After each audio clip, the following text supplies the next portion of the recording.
जुमा की कितनी रखते हैं, अहादीस के हवाले से बताएं।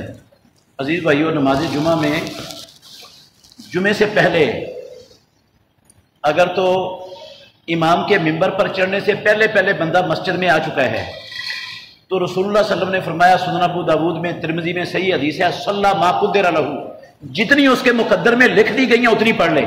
अब बंदे को तो नहीं पता होता मेरे मुकद्दर में कितनी लिख दी गई हैं, तो जितनी पढ़ लेगा उतनी उसके मुकद्दर में लिखी हुई होंगी।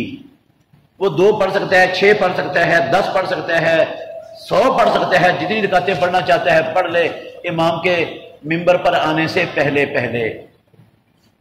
इसकी कोई तादाद मुकर्रर नहीं फरमाई रसूलुल्लाह सल्लल्लाहु अलैहि वसल्लम ने, जितनी पढ़ लेगा उतनी उसके मुकद्दर में होंगी। और जब इमाम मिंबर पर आ गया है उसके बाद जो आने वाला है वो 2 रकातों से ज्यादा नहीं पढ़ेगा और 2 रकातें पढ़े बगैर भी नहीं बैठेगा, 2 रकातें पढ़े बगैर भी नहीं बैठेगा मस्जिद में, और 2 रकतों से ज्यादा भी नहीं पढ़ेगा, और 2 रकातें भी मुख्तसर पढ़ेगा, इख्तिसार के साथ, लंबी नहीं पढ़ेगा। और जुमे के फर्जों के बाद मुस्लिम शरीफ के अंदर हदीस है, रसूलुल्लाह सल्लल्लाहु अलैहि वसल्लम ने फरमाया, मन काना मुसल्लियन बादल जुमुआते फल युसल्ली अरबान, जो जुमे के बाद पढ़ना चाहता है वो 4 रकतें पढ़े। अब्दुल्लाह बिन उमर रज़ी अल्लाह अन्हुमा की हदीस है बुखारी मुस्लिम में, वो कहते हैं मैंने रसूल मुकर्रम सल्लल्लाहु अलैहि वसल्लम के साथ जुमे के बाद 2 रकातें भी पढ़ी हैं। तो 4 रकातें पढ़ने का हुक्म दिया रसूलुल्लाह सल्लल्लाहु अलैहि वसल्लम ने, ये अफजल है, और 2 रकातें पढ़ने पर बंदा इक्तिफा कर ले तो जायज़ है जुमे की नमाज के बाद।